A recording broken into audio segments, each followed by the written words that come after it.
Hello everyone, welcome to back my channel. I hope everyone is having a wonderful day. Before starting the video, please go ahead and hit the subscribe button and give this video a thumbs up. WWE has woven multiple stories for WrestleMania 41, and one of them involves a heated rivalry between Naomi and Jade Cargill, with Bianca Belair also playing a big part in the narrative. Rikishi, unfortunately, is sad about how the trio has split up. It all began when Jade Cargill made a surprise return at Elimination Chamber 2025 and targeted Naomi, advancing the mystery attacker angle that many fans thought WWE forgot about. The Glow would later take responsibility for putting Jade on the shelf, leading to a volatile feud between two of WWE's most popular female stars. Ahead of their WrestleMania clash, Rikishi shared his thoughts on the drama unfolding between the WWE stars and admitted he was heartbroken. Rikishi was a big fan of Naomi, Cargill, and Belair working as a unit and hoped they could get back together someday. The Hall of Famer reacted on his Off the Top podcast. Rikishi believed, along with him, that many fans would also be dejected by seeing Naomi, Jade Cargill, and Bianca Belair choose separate paths. Check out his comments in the video below. For now, the legendary Samoan was willing to be patient and allow the story to play out on television. Naomi has not been a heel for a long time in WWE, and a section of the fanbase has been intrigued by seeing a different persona from the former women's champion. She might be the villain in the feud, but Rikishi was still standing by the side of his daughter-in-law. The 59-year-old veteran based his stance on the fact that he knew little about Jade and Bianca outside of the WWE, whereas Naomi was family. Jade Cargill and Naomi will finally have their grudge match at WrestleMania 41, while Bianca Belair will challenge for the Women's World Championship against Rhea Ripley and Io Sky. While the focus is currently on Jade and Naomi settling their issues, Belair might eventually also pay attention to her broken relationship with the duo. The world of professional wrestling is known for its scripted rivalries and over-the-top characters, but sometimes the drama behind the scenes hits harder than anything that happens in the ring. WWE Hall of Famer Rikishi, known to fans for his iconic stinkfist and as the proud patriarch of one of wrestling's most influential families, finds himself in the middle of real-life turmoil as tensions rise between WWE management and his daughter-in-law, Naomi. What should be a time of celebration? Naomi's long-awaited return to WWE, her reinvention, and her growing popularity, has instead become a point of pain and reflection for Rikishi. As a man who gave his body to this business, watching Naomi's talents be sidelined, questioned, or manipulated by the same company he once bled for is not just upsetting, it's heartbreaking. The legacy and the weight of expectation. Rikishi, born Solofa Fatu Jr., is no stranger to the highs and lows of the wrestling world. Coming from the legendary Naomi family, Rikishi helped pave the way for generations of wrestlers.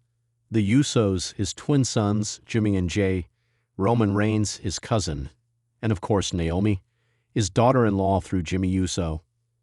He's seen it all: grueling road schedules, political backstage games, and the toll the industry takes on both body and spirit. But despite it all, Rikishi has always worn his pride for his family on his sleeve. To him, wrestling isn't just a career, it's a legacy. And when Naomi married into the family and began making waves of her own in WWE, Rikishi embraced her not just as a daughter-in-law, but as part of the dynasty. "From day one, I saw how hard she worked," Rikishi said during a recent podcast appearance. Naomi didn't just step into this because of who she married. She earned her place. Every bump, every match, every promo, she put in the work. That's why it hurts so much. Naomi's WWE journey. A story of underrated brilliance. In Naomi, real name Trinity Fatu, has long been a fan favorite thanks to her athleticism, vibrant personality, and signature glow. But while fans rally behind her, often demanding #Give Naomi a chance, her booking remained inconsistent. Stop-and-start pushes, brief title runs, and long absences painted the picture of a superstar whose potential was never fully realized. Rikishi saw it all. He was there backstage, supporting her through the disappointment of creative roadblocks, the frustration of being overlooked during major events, and the emotional toll of feeling invisible despite having all the tools to succeed. When she won the SmackDown Women's Championship at WrestleMania in her hometown, it felt like justice, Rikishi recalled. But how quickly that spotlight fades, especially when you're a woman of color in this business.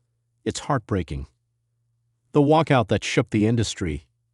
In May 2022, Naomi and Sasha Banks, now known as Mercedes Moné, made headlines when they walked out of Monday Night Raw over creative differences and disrespect toward the women's tag team division. The move shocked fans, infuriated WWE management, and led to both women being indefinitely suspended. For Rikishi, it was a moment that solidified his worst fears. "I wasn't mad at Naomi. I was proud," Rikishi said in an emotional interview. "It takes guts to stand up for yourself in this business, especially as a woman, especially as a black woman, and especially when you're married into a family as big as ours. But when she walked, I knew the storm that was coming." He continued, "She didn't just risk her career. She risked her relationships, her peace, her livelihood. And she did it because she was tired of being disrespected." Family tensions and divided loyalties. What fans didn't see was how deeply the walkout affected the entire family. The Usos were in the middle of their historic run as undisputed WWE Tag Team Champions. Roman Reigns was at the peak of his tribal chief persona. The Bloodline storyline was dominating WWE television, and now Naomi's walkout threatened to shake that foundation. "There were hard conversations," Rikishi admitted. "People think it's all kayfabe, but it's not. These are real families, real relationships. Some people felt like she made things harder for the rest of the family. Others were just worried about how WWE would retaliate." Behind the scenes, tensions ran high. While Jimmy Uso stood by his wife, his role on WWE TV became more complex. Naomi's name was never mentioned on screen.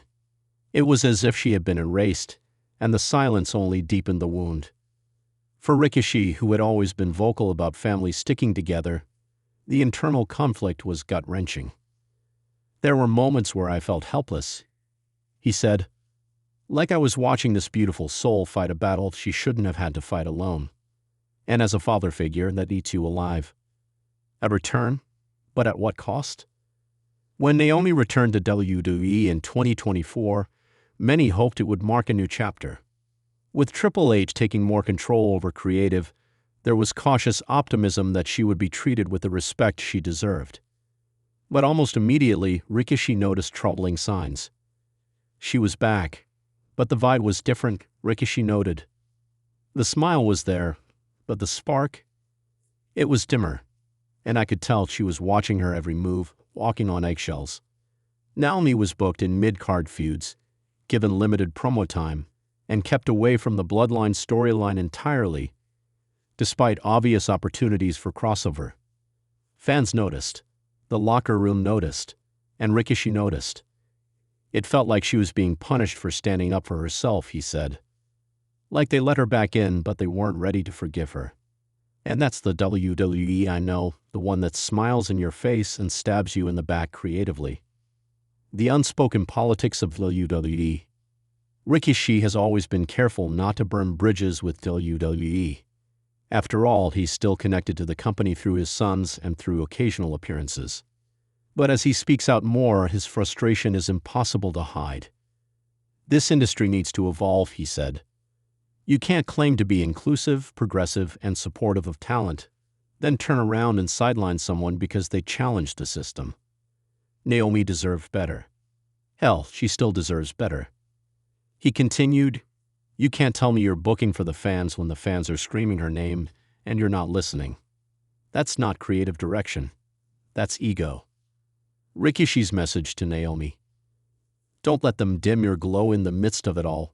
Rikishi wants Naomi to know one thing. She's not alone. She's more than just a wrestler. She's a wife, a role model, a trailblazer, he said. And whether WWE gives her flowers or not, she has mine. She always has.